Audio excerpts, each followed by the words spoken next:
밸류에이션에 대한 얘기를 좀 해볼까 합니다. 질문을 제일 많이 받았어요. 밸류에이션을 어떻게 하는가? 그리고 이거와 연장을 해서 사실은 이제 우리가 하고 싶은 건 어떻게 하면 저평가 주식을 발견해서 매수를 할 수 있는가? 싸게 살 수 있는가? 이것까지 연결되죠. 이게 본말이 전도가 되면 안 됩니다. 싸게 사기 위해서 밸류에이션을 하는 건데 여기에 너무 집중한 나머지 내가 이걸 싸게 사는 건가에 대한 고민을 하지 않으면 안 된다는 거죠. 이게 무슨 말인가 싶죠. 왜냐면 이 수치를 계산해보면 싸게 사는 것 같잖아요. 근데 그게 아니라는 얘기를 좀 해보고 싶어서 녹음을 하게 됐습니다. 자, 여러분들이 보통 이제 밸류에이션에서 보통 막히는 분들이 많을 겁니다. 저도 많이 겪었습니다. 저도 제가 처음에 말했죠. 문외한이었기 때문에, 그리고 제가 백그라운드가 공대생입니다. 이과 계열의 수학을 좋아하고 이런 사람이었기 때문에 숫자에 되게 집착을 했었어요. PER이 3.7배인지 4.5배인지 아무렇게나 말하는 겁니다. 그래서 12.8배인지 뭐 이런 거를 봤는데 이게 어떤 의미가 있는지 지나고 보니까 그냥 어느 정도 싸다는 정도만 알 뿐이지 애초에 내가 추정하는 EPS 혹은 순이익도 추정값이잖아요. 그러니까 이 숫자 자체가 정확하길 바랄 수가 없는 거예요. 그래서 왜 버핏도 물론 다른 맥락에서 했을 수도 있지만 이런 얘기 했죠. 정확하게 틀리는 것보다 어렴풋이라도 맞는 게 낫다. 저도 이런 의미에서 공감을 합니다. 3.7배인지 4.5배인지 이거를 계산을 해가지고 나는 이게 7.7배 혹은 12.8배 예상과 그런 상황에 따라서 이게 가격이 완전히 달라 보이기도 하거든요. 이익이. 그렇기 때문에 막 이렇게 너를 뛰는데 정확하게 그러면 어떻게 측정하는 것인가? 라는 고민을 많이 할 겁니다. 그리고 뭐 이것뿐만이 아니라 이제 정확하게 해보고 싶으니까 예전에는 뭐 DCF 같은 것도 해보기도 하고 굉장히 어리석은 행동이었죠. PER도 하고 PBR도 하고 PBR을 하다 보면 PER하고 연관지어서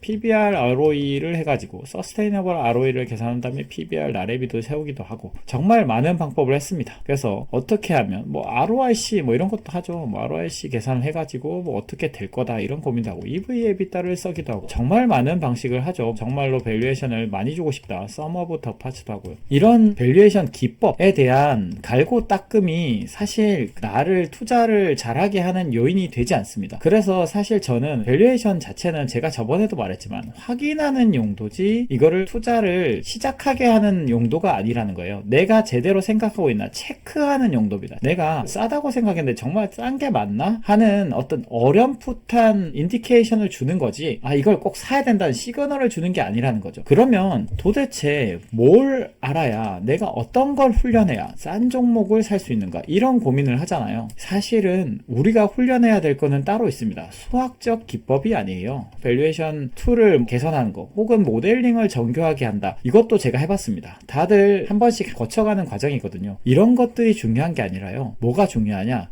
제가 최근에 굉장히 좋아하는 존 템플턴이 명언을 한 가지 말씀하셨는데 뭐라고 했냐? 정신력이 필요하다. 이런 얘기를 했습니다. 뚝심. 정신력이 필요합니다. 사실은 우리가 단련해야 될 거는 정신력입니다. 정신력. 이게 무슨 말이냐? 이 얘기를 또 다시 한번 해보겠습니다. 사실 싸다는 거는요. 여러분들도 이제 어렴풋이 느낄 수도 있겠지만 싸다는 건 다른 사람들이 그러니까 이게 싸진다는 건 누군가가 팔기 때문이고 많은 사람들이 팔기 때문에 싼 거잖아요. 그러면 그 회사가 좋은 상태일 수가 없습니다. 물론 매크로 이슈. 매크로가 엄청나게 망가져서 뭐 2008년 금융위기 같은 그런 위기가 왔을 때는 다 같이 싸죠. 뭐 최근에 2020년에도 싼 거 많았고요. 그럴 수도 있지만 대부분은 그 회사에 문제가 있거나 혹은 다른 이유에 의해서 그 주식을 사기 싫어질 때가 싼 거죠. 그렇다면 모두가 일단은 싫어하는 상황이라는 겁니다. 요때가 싼 거예요. 사실은 제가 생각하는 기준입니다. 모두 다를 수가 있어요. 왜냐하면 저번에도 말했지만 제가 이렇게 내려가는 국면을 좋아하지만 어떤 사람들은 이렇게 고개를 들어서 숫자가 나올 때 좋아하는 사람도 있습니다.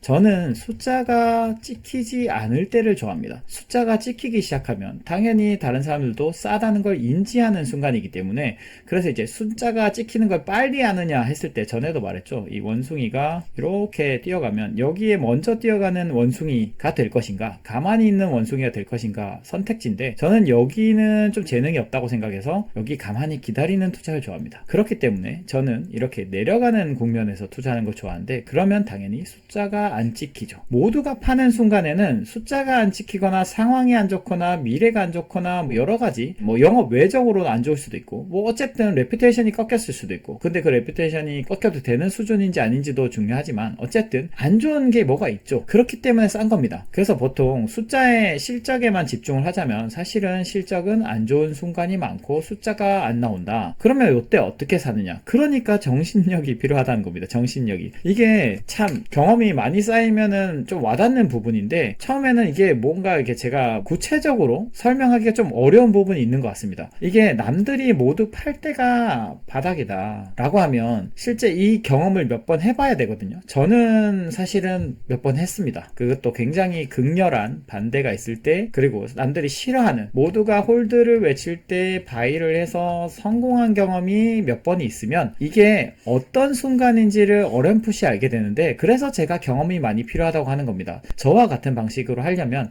요거를 겪어봐야 됩니다. 왜냐면 이게 하는 국면이 여기인지 어렴풋이는 알아야 되잖아요. 정확하게 여기 바닥 이렇게는 못 찾지만 그래도 이 근처에는 가야 타임 프레임을 조금이라도 줄일 수 있죠. 여기서부터 사면 너무 오랫동안 기다리니까 한 이 근처라도 맞출 수 있는 노력을 해야 되는데 그걸 하려면 경험이 필요합니다. 남들이 모두가 팔고 정말 비관론이 극에 달하는지 이게 중요하거든요. 이 극에 달하는지를 관찰하는 연습을 해야 됩니다.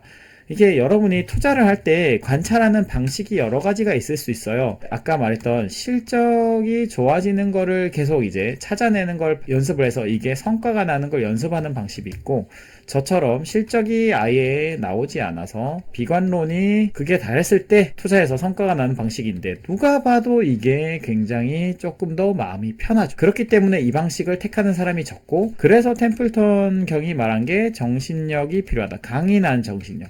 사실 정말 강인한 정신력이 필요합니다. 내가 틀렸을까 하는 의심이 매번 고개를 치켜들고 나오거든요. 그렇기 때문에 내가 틀리지 않았다는 것을 검증을 스스로 해야 되고 공부도 해야 되고 무엇보다 자기 스스로 마음이 편한 상태가 돼야 되는데 그렇게 되기가 생각처럼 쉽지는 않다. 그래서 저는 투자를 할 때 뭐 여러분들이 지금 고민하는 것들이 뭐 PER을 어떻게 줄 것인지 PBR을 어떻게 줄 것인지 뭐 산업평균을 쓸 것인지 여러 가지가 있죠. 그래서 정교한 기법들이 나와 있는 책들도 있고 정말 유명한 사람들이 쓴 책을 밸류에이션 툴 뭐 밸류에이션에 관한 책도 있거든요. 큰 두꺼운 책이 있습니다. 그런 것도 제 서재에 다 있어요. 예전에 고민을 했기 때문에. 그렇지만 사실 이런 고민들이 많이는 필요 없더라. 왜냐 사실 이것들은 내가 이거를 싼지 아닌지를 분별하기 위한 달을 가리키기 위한 손가락에 불과한데 이 손가락에 너무 집중을 하면 실제로 달을 보지 못하는 거죠. 싼지 안 싼지가 중요하기 때문에